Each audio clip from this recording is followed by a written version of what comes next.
Hello friends, cricket talks में एक बार आपका स्वागत।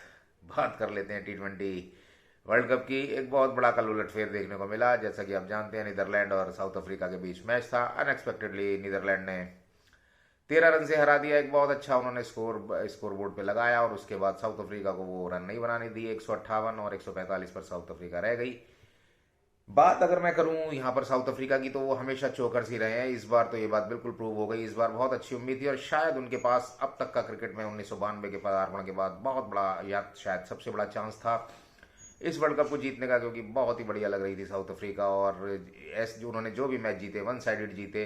कल क्या हुआ कुछ नहीं पता, लेकिन खैर उससे उन्होंने बहुत बड़ा एक फायदा पाकिस्तान का कर दिया। एक टीम जो टूर्नामेंट से लगभग बाहर हो गई थी, उसने वापसी की, सेमीफाइनल में जगह बनाई। और अब इस टूर्नामेंट में कुछ भी हो सकता है। पाकिस्तान भी चारों टीमों में इक्वल दावेदार है। पाकिस्तान को कहीं से भी, मैंने पहले भी कहा, हम कम नहीं आ सकते।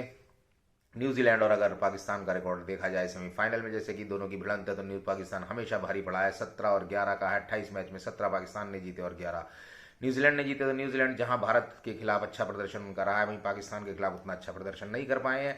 तो मैं ये कहूंगा कि पाकिस्तान भी एक बहुत बड़ा एक दारोमदार दावा रखता है इस टूर्नामेंट को जीतने का।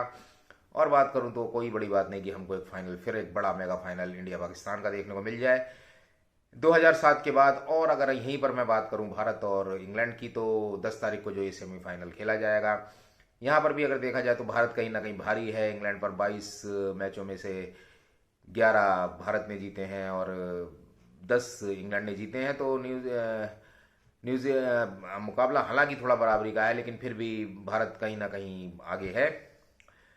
बात अगर करी जाए इस टूर्नामेंट अब आगे देखने वाली, तो इंग्लैंड की टीम बहुत मजबूत टीम है, लेकिन उतना अच्छा प्रदर्शन नहीं कर पा रही है इस टूर्नामेंट में। तो मेरे हिसाब से कहीं ना कहीं भारत का पलड़ा भारी, क्योंकि भारत ने जिस तरह से जिम्बाब्वे को हराया और बाद में अभी मैच दर मैच थोड़ा सा प्रदर्शन हमारा बेहतर होता गया, तो मुझे ऐसा लग रहा है कि शायद भारत तो क्वालिफाई करना चाहिए। और उसके अलावा इधर से कुछ भी हो सकता है, न्यूजीलैंड या पाकिस्तान में। तो मैं कह रहा हूँ रिकॉर्ड के हिसाब से पाकिस्तान मजबूत है।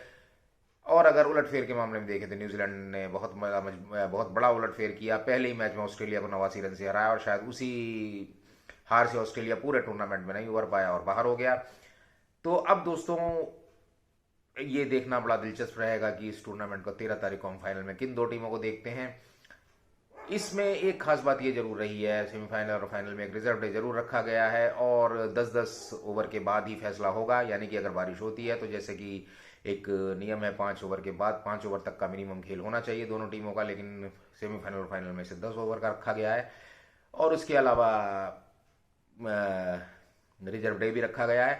हालांकि रिजर्व डे भारत के लिए कभी बहुत अच्छा नहीं रहा। अगर हम पिछले कुछ रिकॉर्ड्स उठाकर देखें तो भारत के लिए एक तरह से परेशान करने वाला है। भारत को जीते जिताए मैचों में पहले भी साझा करने पड़े हैं अपने टाइटल। तो मेरे हिसाब से ये बड़े क्रूशल मैच हैं और ये टाइम पर ही होने चाहिए और अपना पूरा गेम होना चाहिए, बिना बारिश के होना चाहिए। तो दोस्तों, इन सब बातों के साथ अब हमें ये देखना है कि हमारी अपने बॉलिंग का हमें ध्यान रखना है। हमें ये देखना है, भारत को सबसे पहले देखना है ऋषभ पंत और दिनेश कार्तिक में से किसे खिलाएं, क्योंकि बड़ा महत्वपूर्ण स्पॉट है विकेट कीपिंग का और जहाँ जहाँ पर ये लोग बैटिंग करने आते हैं। बात करूं तो ऋषभ पंत पिछले मैच में नहीं चल पाए और दिनेश कार्तिक को हमें अपना एक विनिंग जो एक लय है उसको ख़त्म नहीं करनी चाहिए और हमें अभी दिनेश कार्तिक को मौका देना चाहिए, क्योंकि पिछले मैच में भी वो रन आउट हुए थे।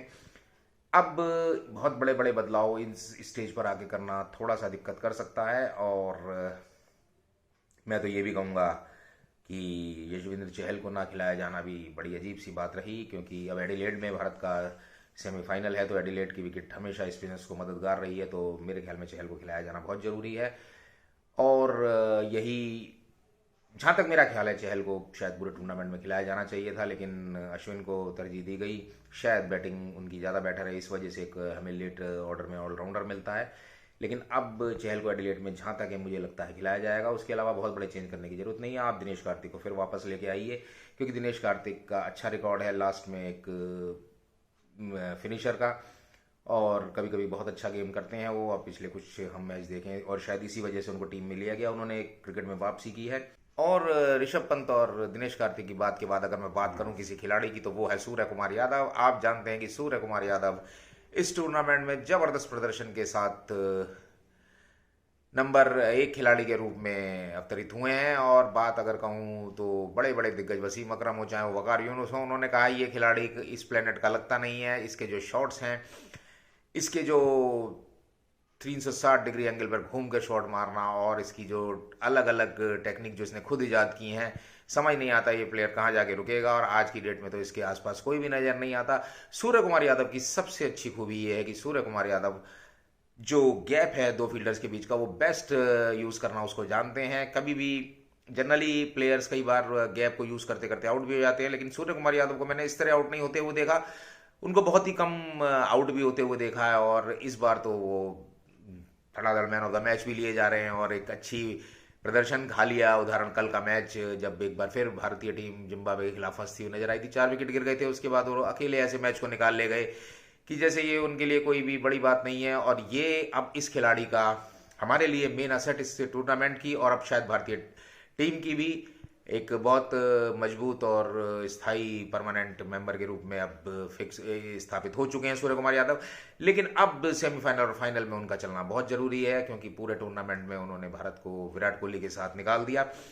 अगर मानूं तो विराट कोहली के और सूर्य कुमार यादव का ही ये टूर्नामेंट रहा भारतीय दृष्टिकोण से देखें, क्योंकि रोहित शर्मा फ्लॉप रहे, केएल राहुल अच्छा रहा कि 2 मैचों में फॉर्म में आए, लेकिन वो दोनों बार शतक बनाते आउट हो गए।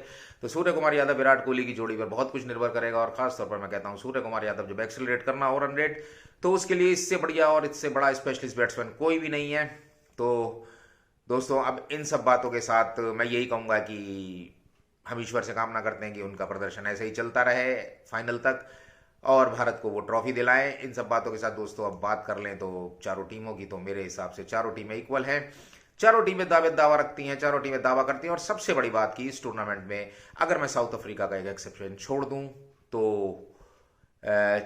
सारी डिजर्विंग टीमें ही सेमीफाइनल में पहुंची हैं, जिनका एक्सपेक्ट भी किया जा रहा था, जिनकी स्पेशलिस्ट ने भविष्यवाणी भी की थी।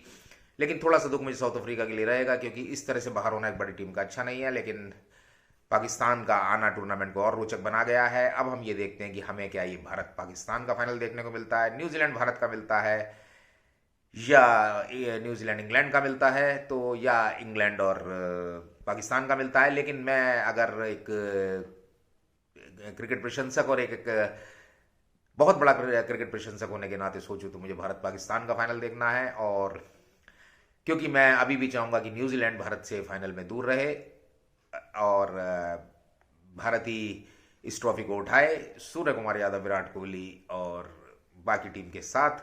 इन सब बातों के साथ दोस्तों आज का वीडियो खत्म करता हूं। आप सबकी रात्रि शुभ हो, आपका दिन शुभ हो। बहुत बहुत नमस्कार।